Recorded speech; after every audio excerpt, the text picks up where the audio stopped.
ഇന്ന് നമ്മൾ ചെറുപയർ പരിപ്പ് ദോശയാണ് ഉണ്ടാക്കാൻ പോണത് കേട്ടോ. മുഴുവൻ ചെറുപയറിൻ്റെ ദോശ നമ്മൾ ഉണ്ടാക്കിയിട്ടുണ്ട്. ഇത് ചെറുപയർ പരിപ്പ് കൊണ്ടുള്ളത്. ഇത് നല്ല ദോശയാണ് കേട്ടോ. കുട്ടികൾക്കൊക്കെ നല്ല ഹെൽത്തി ആയിട്ടുള്ള ഒരു ബ്രേക്ക്ഫാസ്റ്റാണ്. അതിൻ്റെ കൂടെ തക്കാളി ചമ്മന്തി.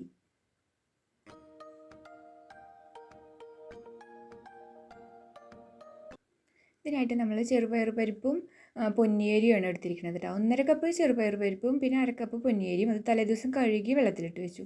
അപ്പോൾ ഈ വെള്ളം തന്നെ നമ്മൾ അരയ്ക്കാൻ എടുക്കണ കാരണം നന്നായിട്ട് കഴുകിയിട്ടാണ് ഇത് വെള്ളത്തിലിട്ട് വയ്ക്കുക. അപ്പോൾ വെള്ളം കുറച്ച് കൂടുതൽ ഒഴിച്ച് വയ്ക്കണം. ആ വെള്ളമാണ് നമ്മൾ അരയ്ക്കാൻ എടുക്കുന്നത്. പിന്നെ അതിലേക്ക് നമ്മൾ അരയ്ക്കുമ്പോൾ കുറച്ച് ചുവന്നുള്ളി, പച്ചമുളക് ഒക്കെ എരിവിന് ആവശ്യത്തിനുള്ളത് ഇട്ടാൽ മതി കേട്ടോ. പിന്നെ ഒരു ചെറിയ കഷ്ണം ഇഞ്ചി, പിന്നെ കറിവേപ്പില, ഇതൊക്കെ വേണം. അപ്പോൾ ഇതൊക്കെ നമ്മൾ ആദ്യത്തെ ബാച്ചിൽ ഇതൊക്കെ ഇട്ടിട്ട് അരച്ചെടുക്കുകയാണ്. 2-3 ബാച്ചായിട്ട് അരച്ചെടുത്താൽ മതി. വെള്ളം ഒഴിക്കുമ്പോൾ കുറേ വെള്ളം ഒഴിക്കണ്ട, കുറച്ച് വെള്ളം ഒഴിച്ചിട്ട് അരയ്ക്കുക. എന്നിട്ട് ആവശ്യമുണ്ടെങ്കിൽ പിന്നെ വീണ്ടും ചേർത്താൽ മതി. ഇത്ര ലൂസ് മതി കേട്ടോ നമുക്ക്. ഇതാണ് ഇതിൻ്റെ കൺസിസ്റ്റൻസി.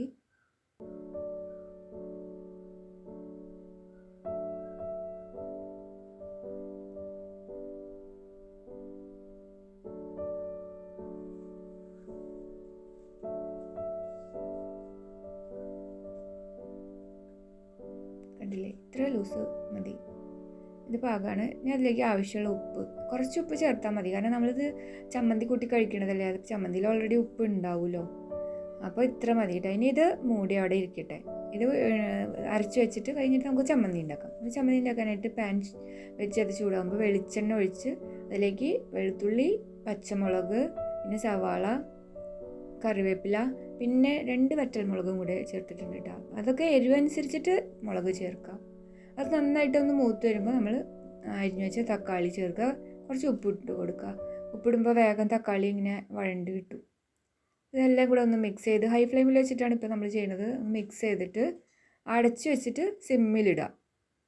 സിമ്മിലിട്ടിട്ട് ഒരു 5 മിനിറ്റ് കഴിയുമ്പോൾ തക്കാളി നന്നായിട്ട് വാടി വന്നിട്ടുണ്ടാവും. പിന്നെ ഫ്ലെയിം ഒന്ന് മീഡിയത്തിൽ വെച്ചിട്ട് ബാക്കിയുള്ള നന്നായിട്ടൊന്ന് വഴറ്റിയെടുക്കുക. ബാക്കിയുള്ള വഴറ്റിലൊക്കെ പിന്നെ തുറന്ന് വെച്ചിട്ട് കേട്ടോ. പിന്നെ ഇനി അടച്ച് വെക്കണ്ട. ഇതേപോലെ നന്നായിട്ട് വെള്ളമൊക്കെ വറ്റി ഉപ്പൊക്കെ ആവശ്യമുണ്ടെങ്കിൽ ചേർക്കുക. എന്നിട്ട് അത് തണുത്ത് കഴിഞ്ഞിട്ട് മിക്സിയിൽ അടിച്ചെടുക്കുക. അപ്പോൾ നമ്മൾ ഈ ചമ്മന്തി റെഡി ആയിട്ടുണ്ട്. ഇനി ഇതിൽ കടുക് വറുത്തിടാം നമുക്ക്. പക്ഷേ ഇപ്പോൾ നമ്മൾ ഓൾറെഡി എണ്ണയിൽ വഴറ്റിയിട്ടല്ലേ ഇതൊക്കെ ചെയ്തത്. അതുകൊണ്ട് ഇനി കടുക് വറുത്തിട്ട് ആ ഓയിലും കൂടെ നമുക്ക് വേണ്ടാന്ന് വിചാരിച്ചിട്ട് കടുക് വറുത്തിടുന്നില്ല കേട്ടോ. അപ്പോൾ ആവശ്യമുള്ളവർക്ക് കടുക് വറുത്തിടാം. അതേ നമ്മുടെ മാവൊക്കെ സെറ്റായി വന്നിട്ടുണ്ട്. അതിലേക്ക് ഒരു 1/4 ടീസ്പൂൺ കായത്തിൻ്റെ പൊടി ചേർക്കുകയാണ് കേട്ടോ. പരിപ്പല്ലേ, ഇപ്പോൾ ഗ്യാസിൻ്റെ പ്രോബ്ലമൊക്കെ വരാൻ സാധ്യതയുണ്ട്. അപ്പോൾ കുറച്ച് കായത്തിൻ്റെ പൊടി ഇട്ടിട്ട് നന്നായിട്ടൊന്ന് മിക്സ് ചെയ്യണം. അല്ലെങ്കിൽ അവിടെ എവിടെയും കട്ട പിടിച്ച് കിടക്കും. ഇത് എളുപ്പം ഉണ്ടാക്കാൻ പറ്റും. നല്ല ഹെൽത്തി ആയിട്ടുള്ള ബ്രേക്ക്ഫാസ്റ്റുമാണ്. നമ്മൾ പാൻ വെച്ച് ആദ്യം നല്ല ചൂടാക്കുക. പിന്നെ സിമ്മിലിടുക, തീ കുറയ്ക്കുക. അല്ലെങ്കിൽ ഒഴിക്കുമ്പോൾ അത് അടിയിൽ പിടിക്കും. അങ്ങനെ ഓരോ തവി കോരി ഒഴിച്ചിട്ട് ഇത് 2 തരത്തിൽ നമുക്ക് ഉണ്ടാക്കാം കേട്ടോ. നല്ല ക്രിസ്പി ആയിട്ടുള്ള മസാല ദോശ പോലത്തെ ദോശ ഉണ്ടാക്കാം. അല്ലെങ്കിൽ നമുക്ക് സാധാരണ സോഫ്റ്റ് ആയിട്ടുള്ള ദോശ ഉണ്ടാക്കാം. ഇതിപ്പോൾ മറിച്ചിടണ്ട. മസാല ദോശ പോലെയാണെങ്കിൽ നമുക്കിത് മറിച്ചിടേണ്ട ആവശ്യമില്ല.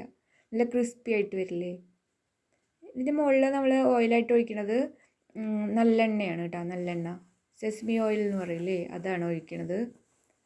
അത് നെയ്യും ബട്ടറൊക്കെ ഇടുന്നേക്കാളും കൂടുതൽ നല്ലത് നല്ലെണ്ണയാണ്. ഇപ്പോൾ ഈ ദോശ നമ്മൾ മറിച്ചിടുന്നില്ല. ഒരു സൈഡ് തന്നെ വെച്ച് സിമ്മിലിട്ട് നന്നായി മൊരിച്ചെടുക്കണം കേട്ടോ. നല്ല ക്രിസ്പി ആയിട്ടുള്ള ദോശ. അത് ശരിക്കും മസാല ദോശ പോലെ തന്നെയാണ്. ഇനി അടുത്തത് നമ്മൾ ചെയ്യണത് സോഫ്റ്റ് ആയിട്ടുള്ള, കുറച്ച് ക്രിസ്പി ആൻഡ് കുറച്ച് സോഫ്റ്റ്, അങ്ങനത്തെ ദോശയാണ് അടുത്തത്.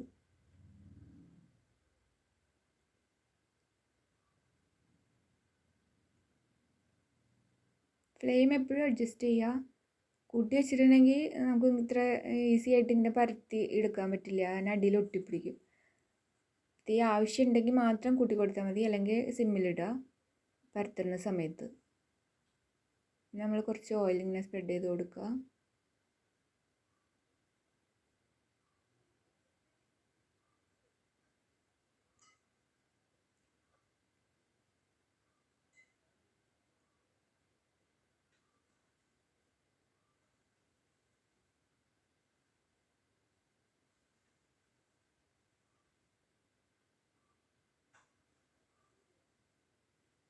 ഇത് മറിച്ചിടുന്ന സമയത്ത് പെട്ടെന്ന് ഇങ്ങനെ എടുക്കരുത് കേട്ടോ.